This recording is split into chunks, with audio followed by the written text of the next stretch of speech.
I know how my talk starts. The title of that song is Calling Home. I asked Daniel what it meant. Thank you, honey. Yeah, you're all saying, and I will hear about this later. Uh-huh. Yeah, it doesn't always look the way it feels. So, where are you? Thank you. So I asked Daniel where he got the idea for this song. And he told me that the first time he took a flight, when he was on a plane, his grandfather had died, and he was flying to the funeral. And the first lyric is, coming down through the trees, counting each and every tile. Can you remember the first time you were on a plane and you looked out the window and the states below all looked like a bunch of tiles all matching each other, just fitting together into this mosaic? So that's the image he had. And the next lyric, it's comforting to know that you'll be up here for a while. I had the same reaction the first time I left Philadelphia and flew to Denver, which is ironic that that was the first city I flew to, because that's where he lives now. And I remember being up in that plane and being away from everything, really away from everything, and flying through those clouds. And I'm sure all of you can identify with your first time you went up into the clouds. There's a consciousness up there. I am so creative on a plane. People are like, don't you hate being on a plane? I'm like, no, I love 6 hours, LA to New York, 6 hours of creativity for me. I am like bubbling. As soon as we get through that cloud, I am like lyrics and things just come up. I'm writing books and I spend 6 hours, or I'm reading something and I'm suddenly there. And that's that creative essence, that consciousness that we don't have to get in a plane and fly up into the sky to tap into. So I loved those lyrics. When I got back down on my first trip, I couldn't wait to get to a phone. We didn't have cell phones back then. Yes, it was that long ago. I couldn't wait to get to a phone to call my family. And, it's Thanksgiving this week, and I've been thinking about all the years and all the family members who have passed, and that I don't have as many people to call anymore. I don't have parents to call anymore. I don't have grandparents to call anymore. I have not very many relatives to speak of to call. Even a lot of my friends have passed. I lost many of my friends during the AIDS crisis. And it's an interesting concept, calling home. Where is home? And Jamie touched on it so beautifully. Calling home. As though there is some place to call to. As though there is some place or people we need to go reach out to touch. When death comes along for anyone, of course we miss the people. But in this religion, in our philosophy, death is not the end. When Jamie told me the story of Shane passing, and he wrote such an eloquent thing on Facebook, yes, we miss one another when we leave, but they're not gone. No one is ever gone. I can call home at any moment. I can call my mother, my father, my sister, all of them at any moment of any day if I'm willing to remember who I am and tap into that oneness, that wholeness. So this Thursday is Thanksgiving, and I just wanted to bring some things to the surface. Thanksgiving is what it was first developed as was a celebration of the harvest of the previous year. So we celebrate the harvest of the previous year. So today, this Thursday, we will be celebrating everything that we have done since last Thanksgiving. And what I know is that this year, when this year came along and there were so many changes in our church, I decided for this year to be, I am awake. Let's all say that.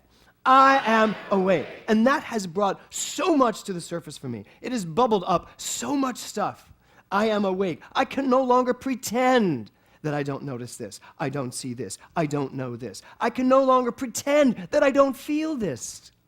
Many people think that this religion is a way to avoid feeling. Oh my God, it's the exact opposite. This science allows us to be awake to everything and not be afraid of feeling anything and experiencing whatever we need to experience because we know who we are. So, I am awake. You can only imagine what I felt when this song came along. And it was like, and the lyrics went, wake up, I am. Just think about that. Wake up to the I am. Wake up and know. Wake up and smell the coffee. Wake up and know that right what's in front of you is God, because what's in front of you is equal to you, because it is you. Wake up, I am. So this year, I've done something very different this year. So I am harvesting. What was this year like for me? And I'm going to invite you to, in this Thanksgiving week, really give yourself an opportunity to harvest. What has this year been like? What has this year brought forth? Where are you in this journey of life? Where are you as you go around the bases? And I do know baseball. I almost said football. And I do know football. You know, when you have a field goal in baseball, it's really important. But where are you in the bases of life, in that game, in the game of life? You know, I love Rick Tamlin's program, The Bigger Game, that Ellen Contente now is a facilitator of, and we will have a bigger game workshop here at this center next year for Ellen to facilitate. But I love the whole concept that if this whole rounding the bases is important to us, where am I on this game board? Where am I? So, in January, the first month of this year, we celebrated I Am Awake, and that was our whole month. I am awake, waking up to the truth. And then in February, we went to Loving It All. Loving It All. Do you remember Loving It All month? Wow. 2 people. Okay, good. Do you remember the challenge to love it all? Can you look at your life right now and love all of it? Oh, good. I got to be honest. There are things in my life that are challenging to love, and yet I am smart enough to know I had better love it. Because if I don't love it, it's going to do back to me what I do to it. So, loving it all. It was a month, but it literally should be a lifetime. Learning to love it all. The challenges, the ups and downs, the craziness. Anyone have any craziness going on right now in their lives? Great. Love it. Love it. That which we resist persists. That which we love flows through us. As I've learned this wonderful expression, I treat for the highest and furthest of some things. And some people, the highest and furthest. But that doesn't mean just the furthest. It means the highest. That means to love that which can be, annoying. So then in March we did Letting It Fly. Remember Letting It Fly month? I soar with the truth that all things are possible. Let's all say that. I soar with the truth that all things are possible. That means you're willing to let everything go, to let things fly, to let things move through you, not store them up. You know, preparing this talk, it literally was like, I was like ODing on new thought. I was going back over this whole year and going, oh my God, we did all of this year. Are we different? Yes, I am. I am so different than I was when we started this year. I love so much more. When I got to that point in this month where I understood that my sole purpose in life was just to love, what is it that I do best? I do best when I love. And whenever I do anything else other than love, I'm not at my best. Anybody ever not at their best? Yeah, you know what that feels like. So why would we choose that? More later. So, letting it fly. In April, I chose Rise Above It. And I chose Rise Above It because it was 4 years since my cancer diagnosis. And that when I first was diagnosed with cancer, I immediately went to Rise Above It. I mean, it didn't hurt that it happened at Easter, and I had to deal with the rising of Jesus. But I went to Rise Above It. And I had to ask myself, a few days ago when I was looking at this, have I risen above all of that? Whatever base I was on, I think during the cancer months, I was somewhere between first and second with people trying to call me out. And I am a really sneaky little creature that way. You don't get to call me out. I call me out.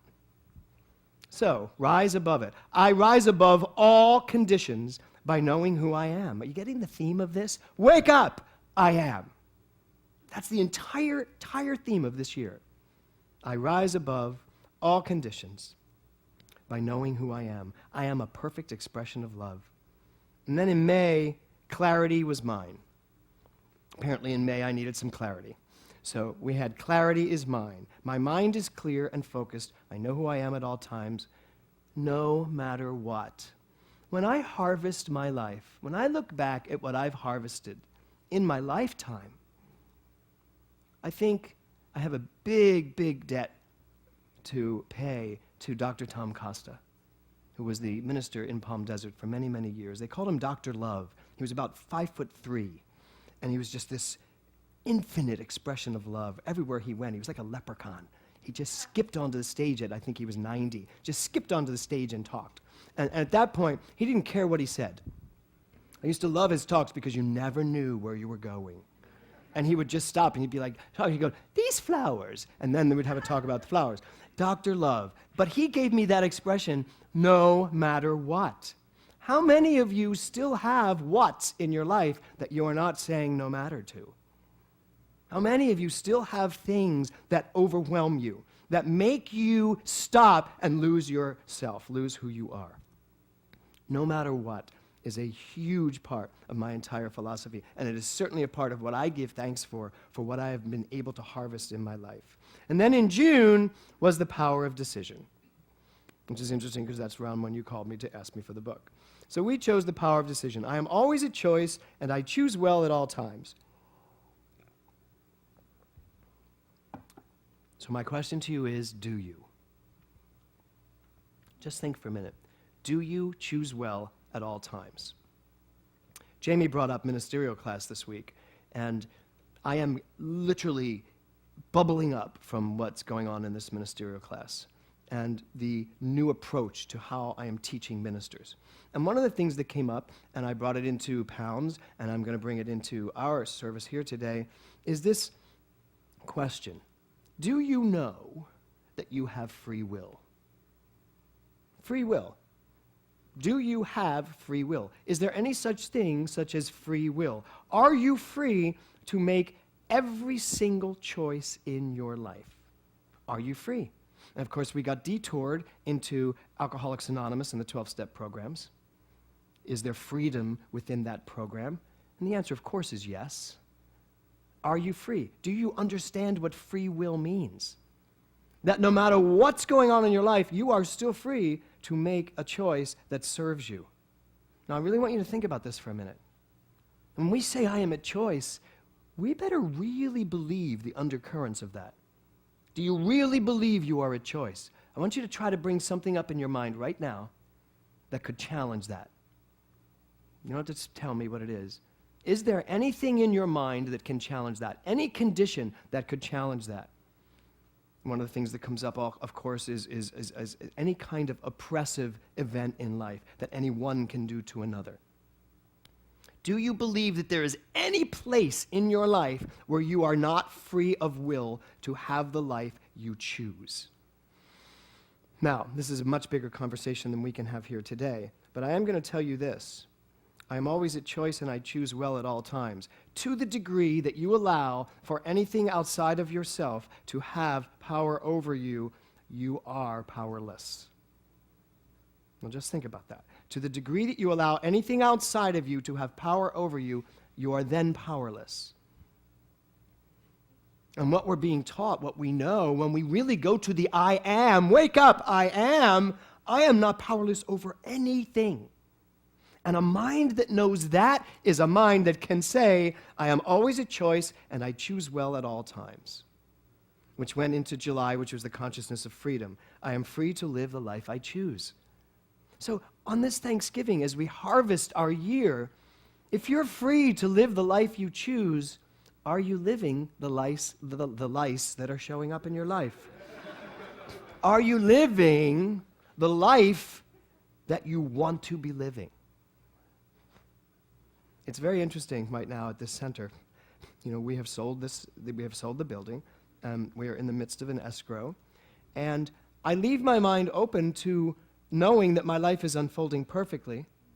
I leave my mind open to the building falling out of escrow, continuing through escrow, or whatever mashup of that may happen. I leave my mind open to where we are going, what it's going to look like, how it's going to feel, because if I am a choice and I am free to live the life I choose, then ultimately the universe is waiting for each and every one of us to tell it what we choose. And if I say I am open to finding my highest place, to finding that thing, that building, that experience that most uses what I have to offer, I am making a definite statement. But I'm not getting my hands dirty with how to make it happen. I am trusting and knowing and having the faith that I will always be put exactly where I am best used. So that's what we're harvesting. That's what this year has been about for me and for all of us. And then in August, we went to the rhythm of life. I danced to the rhythm of my true self. And I realized that when August came along, when I went over this and harvesting this, I realized that what really happened for me was that everything started to dance. Everything started to move. Everything started to get more exciting. Everything started to bubble up a little more. Because in September, it went to anything is possible. Anything is possible. When I know who I am, my mind is unlimited. So that's another question for you.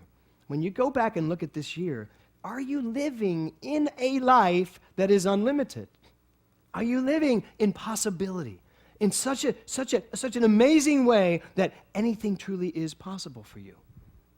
This year has not just been a happenstance. This year has been a purposeful, directed force of energy aimed at giving each one of us the opportunity to live bigger. When we went into October, it was declare it. I used my mind to declare the truth. I know what I want, and I declare it now. Declare it. Not just hope it, not just wish it, not just softly suggest it. I'm really done suggesting what my life might be like. How many of you think sometimes you suggest what it might be like, sort of if everything falls into place? I know, we do that. Somewhere along the line, we haven't been told that we can, this month, live life out loud. We haven't been told to just speak our truth. This is what I want. And you know what? I'm also getting tired of hearing myself even say, I'm getting tired of hearing the expression, I'm not sure what I want. Because guess what? Yes, you are. You really are. And so am I. I think we tell ourselves we don't know what we want because A, we're afraid we can't have it, or B, we're afraid that it's never going to turn out that way. Or C, the biggest one, we're not worth it. We are not worthy of the life that we say we want. So I'm going to give you a second here and really ask yourself, what do you want? What do you want out of life? What do you want out of your single individual life? And how much of that are you having? So December's coming up. I'm not going to give away our theme because I still want everybody living out loud all the way through next week. But there's a line in Daniel's song that says, if you're asleep, you're not dreaming. Very clever lyric, I think, because of course we think go to sleep and dream. But if you're asleep to life, then you're not dreaming. If you are asleep to what you have inside of you, if you are asleep to this creative energy that's inside of you, if you are asleep to all of the power that you innately have, then you are not dreaming because you don't know how to dream, because you don't go high enough to dream from that highest place of seeing everything as perfect. It is imperative that we get to the end of this year and having had it is imperative that we get to the end of this year having woken up. Is that it? Do y'all get that? It is imperative that we wake up. And actually, don't wait till the end of the year. How about now? And how about now? And how about now? And how about now? There are moments we should just walk through life. I'm awake, I'm awake, I'm awake. No, I'm not. No, I'm not, because I'm not. So it really is so important for us to wake up and recognize the I am. Do you know that this room should be filled with, and I want to say this room should be filled with the most successful people on the planet. That's who this room should be filled with. Every single person in this room should be living at the most optimum level of life. You should have more money than God. And you are God. You should have more money than you could possibly ever spend. Anybody watching Newsroom? I love Newsroom. And there's a moment where somebody said these two kids are inheriting like $300 billion. And they're trying to buy this company or sell their shares to a company so that they'll have $400 billion. And at one point, I think it's Jane Fonda who turns and says, I would just like to know, what can you buy for $400 billion that you can't buy for $300 billion? And I loved that moment because I went, people just don't get it. They don't get it. You can have $300 billion and still not think you're rich because you don't have $400 billion. And yet, you can have nothing and start realizing that you are rich beyond your wildest imagination. And then it starts coming in. Every single person in this room should be successful at doing what they love to do. Daniel and I had a long conversation about that. Living your passion. If you live, and I tell my children this all the time, if you are willing to follow your passion, if you really live what makes you passionately alive, life will support you. Life will bring you the richness of living that passion. I honestly believe that. But if we confuse ourselves with, I can't do what I love, there's no money in it. Really? There's something in you that would bring you to a state of knowing what you love and then tell you there's no money in it? No, that's not what's telling you there's no money in it. Out here is what's telling you there's no money in it. We have to wake up to understand that what is coming through us is divine. It is intuitive knowing, and live our passion. So you should be the richest people on the planet. You should be the most passionate people on the planet, living what you love to do. Your health should be vibrant. And I say that even as I have a little bit of a chest cold. It has not stopped me. I haven't stopped doing what I'm doing. I just am letting it flow through because it's probably telling me to slow down. And I can be just as loud, slow, as I can fast. And I can be just as rich and passionate laying on my hammock as I can standing up here. And if that's what it's telling me, you'll find me on my hammock later this afternoon. So we should have the most vibrant health. We should have the most amazing relationships with one another. And we should be in a relationship to this life and this world that is equal to who we are. That's what this year's been like. And when I got to harvest it, when I got to say, Thanksgiving's coming on Thursday, and for the first time in my entire life, I am not doing anything. I'm not looking for a place to have dinner. I'm not cooking dinner for the multitudes. My husband will be in Texas. My children will be with their mothers. And I will be alone. Don't anyone say, oh. I have many invitations. I am spending the day in repose. I am spending the day harvesting everything I'm talking to you about.